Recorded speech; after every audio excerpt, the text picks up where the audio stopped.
My name is Stephen Klitsch with GMP Performance, and today we're going to talk about the track inspection process. We have a motorsports mentality that we apply to all street and track services. We love attending track events where enthusiasts can push themselves and their vehicle. Most organizations require a tech inspection to be performed within 30 days of the event. As a tech inspection station, we look at a car to make sure that it's safe and operating properly, whether it's a simple service or prepared for a track day.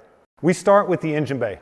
The car has to be healthy, and we're looking at all the vital components. We start by checking all the coolant hoses and making sure there's no visible damage or any leaks. We make sure the drive belts are tight. They can't be frayed, and they can't be squealing. We're looking at wiring. Are all the connections secured? Are there any frayed wires? We also check the battery. We want to make sure that it's secured. It's a big, heavy object, and it's going to move around a lot during the event.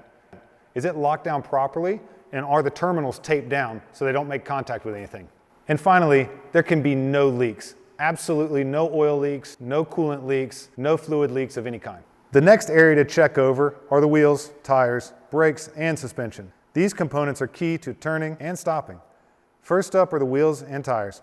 We put the car on the lift and start checking the wheels to make sure there's no damage or cracks. Next, we look at the tires. We check to make sure there's no uneven wear. On street tires, there has to be enough tread, more than 2/30 seconds. We also look at the sidewalls to make sure they're free from any damage or bubbles and that the production codes are within date. Each organization has a different requirement, but generally we recommend the tires are less than 3 years old.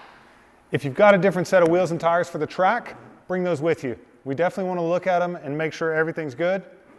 Be sure to leave your center caps out. Those can get hot, they melt, they come out, and they become debris on the track. We are checking that the brake calipers and hydraulic lines are completely dry. Small leaks can become big problems. We are checking the brake pad and the rotor thickness. As a tech tip, make sure to pull the wheel off, as the inside pad and rotor generally wear faster. The brake fluid enters the inside caliper first and then is transferred to the outside via crossover tube. Also, the leading edge of the pads generally wear quicker on both sides, so you can find some tapered wear. Up next is your suspension and drivetrain. We perform a full visual inspection looking at the shocks for any leaks and checking the springs for any unusual binding or wear. We want to take a look at the control arms to make sure that there are no bends or cracks. The bushings should also be in good condition without any cracks or tears. We check the wheel bearings for excessive play and make sure the axle boots are not leaking any grease. Suspension health is vital, as it is what keeps your car firmly planted on the track. We also check the brake fluid to make sure it has less than 2% water content. Stock fluid works for beginners, but it has to be fresh, and we recommend doing it right before the event. We also recommend upgrading to a performance fluid. Fluid is usually the first failure point, and it's the cheapest upgrade you can do. Communication is important on the track, so we check to make sure that all the vehicle signals are working. We will also check the interior, and if you have upgraded seats, roll bar, and harnesses, we're checking for date codes there as well. You will also need to remove anything loose from the car at the track. Be sure to bring your helmet. We need to check that as well. Helmets at track days have a Schnell rating.